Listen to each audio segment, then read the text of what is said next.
Olá, vamos continuar nessa série O Cientista Espiritual André Luiz. Como vocês sabem, eu estou trazendo trabalhos do André, que escreveu pelo Chico e algumas obras pelo Valdo Vieira, mas chamando a atenção do que tem de informações científicas que ele trouxe, que são muitas centenas de informações. E eu estou nesses 10 capítulos, de 171 até 180, eu estou trazendo algumas colocações da Marlene Nobre, porque a Marlene Nobre também estudou como ninguém as obras do André Luiz.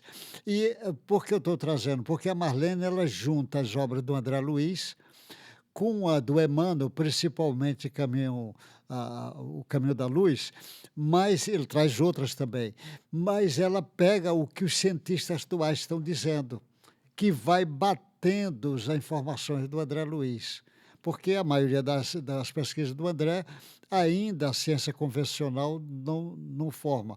Mas a Marlene traz algumas informações de alguns cientistas, ela tinha muito conhecimento dos cientistas atuais que bate. Então, nessa lição de hoje, que é os primeiros habitantes que vai trazendo, aí diz as dúvidas. A vida provinha das substâncias prebióticas.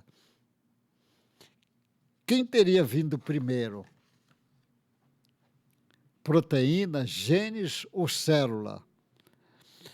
Aí essa pergunta, como a precedência da vida prebiótica, tem fundamentos, tem bastante fundamento, porque aos que concordam com a hipótese de Arrhenius, quer dizer, a Marlene está chamando a atenção desse cientista, que ele chamado panspermia ou semeadura universal.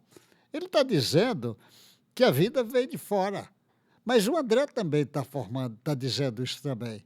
Esse princípio inteligente não veio daqui, veio de fora, é uma panspermia ou semeadura universal. Bate com esse pensamento. O Manfred Eiche ressalta a importância da reprodução, partindo da hipótese, olha o que esse cientista vai dizer, da hipótese que o RNA tenha surgido em primeiro lugar, e em seguida a proteína, e por último a célula, invertendo assim a ordem admitida por Opalin, Lesse Ogel. Também pensa como Eigen. Aliás, essa é a hipótese mais aceita entre os bioquímicos atuais. Cain Smith reúne as duas hipóteses e coloca a argila em princípio, enquanto Lee Margulis dá ênfase à simbiose da evolução, propondo que as criaturas vivas originais foram células com aparelhos metabólicos, mas sem o aparelho genético. Olha o que esse cientista está dizendo, que o Lee McGillis dá ênfase à simbiose da evolução, propondo que as criaturas vivas originais foram células com aparelho metabólico, mas sem o aparelho genético, com capacidade para dividir-se e reproduzir-se de uma forma estatística aproximada. Segundo Margulis, esses primeiros habitantes poderiam ter continuado milhões de anos, diversificando gradativamente e aperfeiçoando as suas vias metabólicas. Ela está dizendo que a parte genética veio depois da parte metabólica. Isso que os cientistas estão falando. Agora, olha o que os espíritos reveladores, principalmente o Emmanuel e o André Luiz, vai chamar a atenção. O seio da Terra estava recoberto por mares mornos que foram invadidos por gigantesca massa viscosa, ou massa de protoplasma. Lembra que eu falei na outra, tanto o Emmanuel diz isso como o André Luiz. Nessa geleia, iniciaram as forças cósmicas, o princípio inteligente e as suas primeiras manifestações. Isso quer dizer que as moléculas orgânicas existentes no caldo prebiótico, aliado ao princípio, as moléculas orgânicas existentes no caldo prebiótico, aliada ao princípio vital, subordinaram-se à ação do princípio inteligente, oriundo da vastidão sideral, e passaram a constituir as moléculas da vida, os primeiros habitantes terrestres.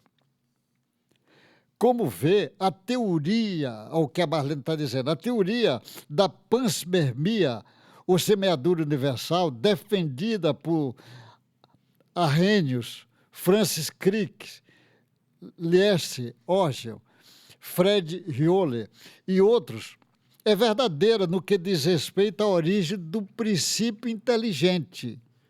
Ela está dizendo a verdade.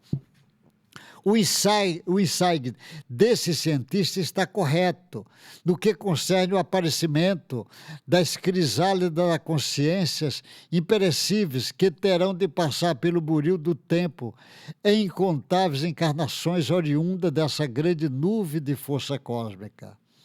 Quem teria sido a primeira manifestação desse primeiro inteligente no planeta Terra? Quais teria sido as primeiras manifestações? Olha o que Emmanuel diz no Caminho da Luz. Os primeiros habitantes da Terra no plano material são as células albuminoides, as amebas e todas as organizações unicelulares, isoladas e livres, que se multiplicaram prodigiosamente na temperatura térmica dos oceanos. Com o escoar incessante do tempo, esses seres primordiais se movem ao longo das águas, onde encontram o oxigênio necessário ao entretenimento da vida. E o André enfatiza, o que é que André vai dizer? Muitos séculos se passaram, nos quais a rede filamentosa de protoplasma foi exaustivamente trabalhada. Evidentemente, os esclarecimentos referem às células albuminoides e às bactérias, os primeiros habitantes da Terra, revelando a predominância das proteínas nos primórdios da vida física. Os arquitetos espirituais, o André vai dizendo, gastaram longos séculos preparando as células que serviriam de base ao reino vegetal. Muitos séculos eles foram preparando as células que iam servir de base para o reino vegetal. Essa informação do André é muito interessante. Ó. Combinando nucleoproteínas e glicídios a outros elementos primordiais, a fim de que se estabelecesse em nível seguro de forças constantes entre a bagagem do núcleo e do citoplasma. Ou seja, aí que é nas plantas, sobretudo, que eles vão organizar isso, eles vão preparando o núcleo da célula. Existe lá o citoplasma, as células, durante milhões de anos, não tinham núcleo, mas o núcleo é importante para a informação, sobretudo, da genética. O núcleo é importante. E custou muito as células ser preparadas, célula com núcleo e célula sem núcleo. Isso que ele está dizendo, que custou muitos milhões de anos. Vemos aí explícita a preparação paciente, lenta, gradual, do eucarionte.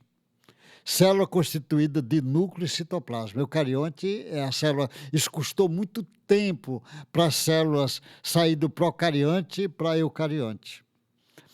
A partir do procarionte, de estrutura mais simples, que formou os poucos, o DNA, que as combinações de proteína e glicídio ao longo dos milênios, dos milênios. 3,8 bilhões de anos, que gastou mais da metade desse tempo nessa preparação, uma vez que a célula eucarionte seria o alicerce para todas as construções futuras. 3,8 bilhões de anos. A metade disso, 1 bilhão e 600, foi preparando as células eucarionte, ou seja, as células com núcleo, porque isso seria a base muito importante para todos os seres vivos futuro. Muito lentamente, os construtores espirituais conseguem os fragmentos,